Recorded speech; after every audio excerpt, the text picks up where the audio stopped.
Jubilee hills ఉప ఎన్నికల్లో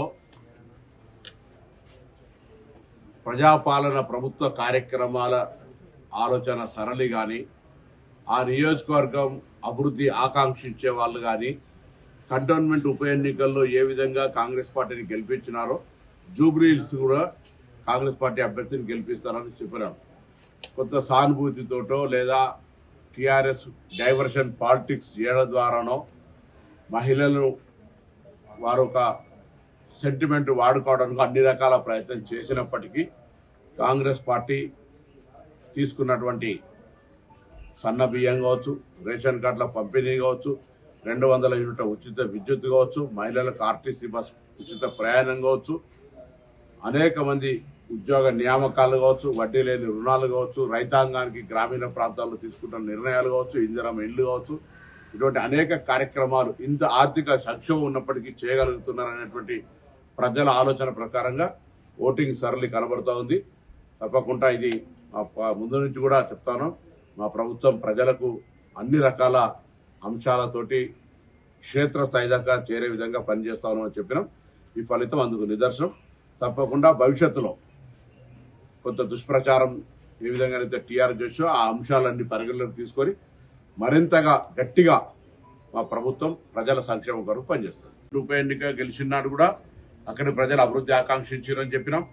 జూబ్లీహిల్స్ ప్రజలు కూడా అభివృద్ధి ఆకాంక్షించి మమ్మల్ని గెలిపిస్తారని చెప్పినాం.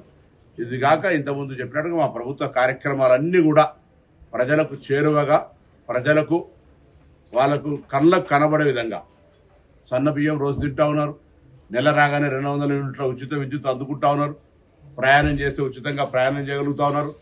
10 సంవత్సరాలుగా అయ్యో మా రేషన్ కార్డు అని ఏడిస్తే కూడా రాని రేషన్ కార్డును పొందినారు. ఇవన్నీ కూడా సంతోషకరమైనటువంటి గ్రామీణ ప్రాంతాల్లో ఇందిరమ్మ ఇండ్లు. ఇక్కడ 1+1 పేరు మీద ఇంకా ఇతర స్థలం కొరత కాబట్టి హైదరాబాద్ లో కూడా ఇళ్ల నిర్మాణం మా బాధ్యత. కానీ ఇప్పటిదాకా 5-6 వేలు ఓడిపోతున్నామనే అసహనంతో పోలింగ్ ముగిసే సమయానికి పోయి మా కార్యాలయం మీదకి దాడికి వచ్చి ఒక ఆ వాయిస్ టోన్ చూస్తా సంగతి అనేటువంటి మాట చూస్తుంటే మాకు ఆశ్చర్యం అనిపించింది. పోలీసులు మా శాసనసభ్యులు మా నాయకులను అక్కడ ఉండొద్దని హెచ్చరిక చేసి మా వీళ్ళు కేసు పెట్టారు. బట్ వాళ్ళు ఒక 10 మంది పేర్లు నిన్న అనేక మంది అవుటర్స్ ఈవెన్ పక్కన ఉండబడేటువంటి సికింద్రాబాద్ పార్లమెంటు కార్పొరేటర్స్ ఇతరత్ర చాలా మంది నాయకులు వాళ్ళు టీవీలలో వీడియోలకు బయటలు ఇచ్చినారు. ఇది పరిస్థితి. వాళ్ళే అన్ని రకాల ప్రయత్నాలు చేసినారు. అసహనంతో వాళ్ళు ఓడిపోతున్న దానికి కారణం చూపెట్టుకోలేక ఈ కారణం చూపెడుతున్నారని భావిస్తున్నారు. పోలింగ్ సరళి తెలిసినట్టయితే నియోజకవర్గం మొత్తంగా అట్లా 1వ వారం అటు ఇటు ఎక్కడన్నా ఉన్నా కూడా టోటల్ ఓవరాల్ గా కాంగ్రెస్ పార్టీకి మెజారిటీతో గెలుస్తాం. ముందు నుంచి చెప్తున్నట్టుగా బీజేపీకి 10,000 ఓట్లు రావన్నాం. కిషన్ రెడ్డి అక్కడ ఎంపీ, కేంద్ర మంత్రి, టీఆర్ఎస్ తోటి కుమ్ముక్కండి అని చెప్పినాం. తన పార్లమెంటు గెలవడానికి సహకరించిన బీజేపీకి బీఆర్ఎస్ కు ఈ శాసనసభ సీటు గురుదక్షిణ కింద ఇచ్చిందని ముందు నుంచి అంటారు. ఇవాళ ఓడిపోయాడు కాబట్టి మేము గెలుస్తున్నాం కాబట్టి అంటలేదు, నేను ముందు నుంచి చెప్తున్నా. దీనికి కిషన్ రెడ్డి గారు జవాబు చెప్పారు. ఇప్పటికైనా ఇటువంటి కొల్యోడు పాలిటిక్స్, ఢిల్లీలో దోస్తీ గల్లీలో కుస్తీ ఉండే ఇప్పుడు ఢిల్లీలో దోస్తీ గల్లీలో దోస్తీ కూడా దోస్తీ అయింది.